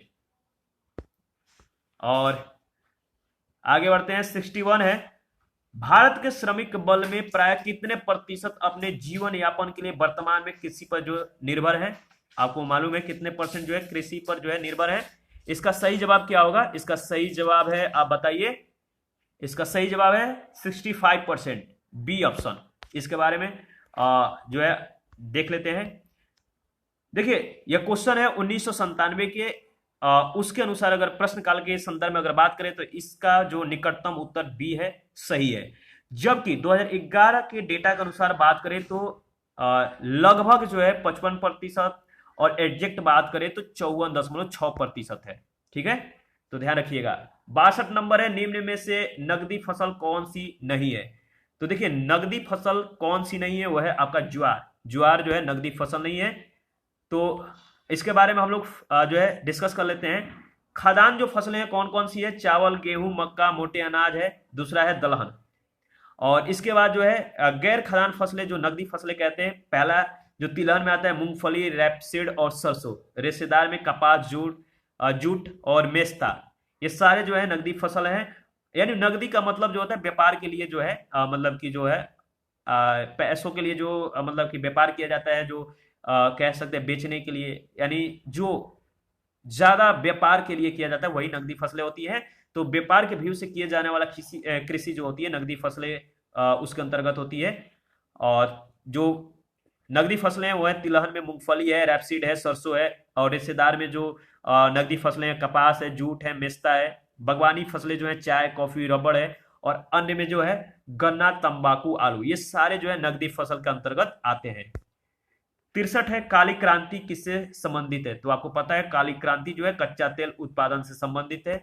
तो कुछ क्रांतियों के बारे में हम लोगों ने, कुछ रेवोल्यूशन के बारे में हम लोगों ने इससे पहले वाले क्वेश्चन में भी डिस्कस किया है, और अभी जो कुछ इंपॉर्टेंट है उसके बारे में हम लोग डिस्कस कर लेते हैं। देखिए, हरित क्रांति जो है खदान उत्पादन से संबंधित है, ग्रे क्रांति उर्वरक उत्पादन से, गुलाबी क्रांति जो है झींगा या प्याज उत्पादन से संबंधित है, नीली क्रांति मत्स्य उत्पादन से, लाल क्रांति टमाटर या मांस उत्पादन से, श्वेत क्रांति दूध उत्पादन से, और पीली क्रांति तिलहन उत्पादन से, काली क्रांति कच्चा तेल उत्पादन से। ये कुछ जो क्रांतियां है ना, जो प्रमुख क्रांतियां है ना, बहुत ज्यादा इंपॉर्टेंट है। इन्हीं क्रांतियों से ज्यादातर जो है क्वेश्चन पूछ लिया जाता है। 64 है विशेष कृषि एवं जो ग्राम उद्योग योजना का मुख्य उद्देश्य वो क्या है? तो कृषि निर्यात का संवर्धन जो है इसका मुख्य उद्देश्य है, कृषि एवं ग्राम उद्योग योजना का। आगे बढ़ते हैं, नेक्स्ट क्वेश्चन है 65। भारत में फसल बीमा योजना का जो शुभारंभ हुआ था कब हुआ था? तो 1980 में। 1980 में फसल बीमा योजना का आरंभ हुआ था। भारत में फसल बीमा के लिए जो है प्रथम प्रयास 1 अप्रैल 1985 को जो है खरीफ फसल के दौरान किया गया था, जब भारत सरकार द्वारा व्यापक फसल बीमा योजना यानी कॉम्प्रिहेंसिव क्रॉप इंश्योरेंस स्कीम का जो है शुभारंभ किया गया था। तो आपका सही जवाब 1985। फसल बीमा योजना का शुभारंभ का जो समय है 1985 है, इंपॉर्टेंट है। राष्ट्रीय कृषि बीमा योजना भारत में किस वर्ष आरंभ हुई? तो राष्ट्रीय कृषि बीमा योजना का जो वर्ष है आपको बताना है, तो 1999 2000 के जो समय है इसी समय जो है यह आरंभ हुई। राष्ट्रीय कृषि बीमा जो योजना है रबी मौसम 1999 2000 से जो है कह सकते हैं कि जो व्यापक फसल बीमा योजना इसके जगह पे रबी मौसम में जो है इस योजना ने जो है अपना स्थान लिया था। इस योजना का जो मुख्य उद्देश्य था सूखा, बाढ़, ओलावृष्टि, चक्रवात, आग, कीट या बीमारी तथा प्राकृतिक आपदाओं आदि से फसलों की हुई क्षति से कृषकों को जो है संरक्षण प्रदान करना। वर्तमान में प्रधानमंत्री फसल बीमा योजना ने जो है इसे प्रतिस्थापित कर दिया है। किसको बताइए? राष्ट्रीय कृषि बीमा योजना को जो है अब क्या कहा जाता है? प्रधानमंत्री फसल बीमा योजना जो है इसका नया नाम हो गया है। 67 है व्यापक फसल बीमा योजना के स्थान पर राष्ट्रीय कृषि बीमा योजना जो है लागू की गई। कब की गई थी? 1999 में या 2001 का क्वेश्चन है। अब नया जो नाम है आपको पता है। 68 नंबर है किस वित्तीय वर्ष के संघीय बजट में राष्ट्रीय कृषि बीमा योजना को जो है खरीफ फसल पर भी लागू किया गया? तो 2004-05 आपका सही जवाब होगा बी ऑप्शन 2004-05। 1999-2000 के रबी मौसम से प्रारंभ राष्ट्रीय कृषि बीमा योजना 2004-05 के बजट से जो है खरीफ फसलों पर भी लागू किया गया। 69 नंबर है उत्तर प्रदेश में किसान बही योजना लागू की गई थी। कब की गई थी? तो किसान बही योजना जो है उत्तर प्रदेश की योजना है और यह जो है 1992 में लागू हुई थी। जो नेक्स्ट क्वेश्चन है 70। निम्नलिखित कथनों पे आपको विचार करना है। विचार क्या करना है? पहला कह रहा है कि त्वरित सिंचाई लाभ कार्यक्रम 1996-97 में गरीब किसानों को ऋण सहायता उपलब्ध कराने के लिए आरंभ किया गया था, और दूसरा कह रहा है कि कमांड क्षेत्र विकास कार्यक्रम 1974-75 में जल उपयोग दक्षता का जो विकास है इसके लिए शुरू किया गया था। तो इसका सही जवाब क्या होगा बताइए? देखिए, इसका सही जवाब है आपका बी ऑप्शन, यानी जो सेकंड ऑप्शन है, सेकंड स्टेटमेंट जो है यही सही है और सेकंड ऑप्शन भी आपका सही है। इस पे जो विचार करना था, आपको बताना था कि कौन सा जो विकल्प है सही है। तो देखिए, त्वरित सिंचाई लाभ कार्यक्रम 1996-97 में ऐसे राज्यों को ऋण सहायता उपलब्ध कराने के लिए शुरू किया गया था जिनकी अधूरी वृहद या मध्यम सिंचाई परियोजनाएं पूरी होने के अग्रिम चरणों में थी। केंद्र द्वारा प्रायोजित कमांड क्षेत्र विकास कार्यक्रम की शुरुआत 1974-75 में सिंचाई संभाव्यता का दक्ष उपयोग करने के लिए किया गया था। देखिए, आज का जो डिस्कशन है यही रोकते हैं। नेक्स्ट वीडियो में हम लोग जो है 71 क्वेश्चन से स्टार्ट करेंगे।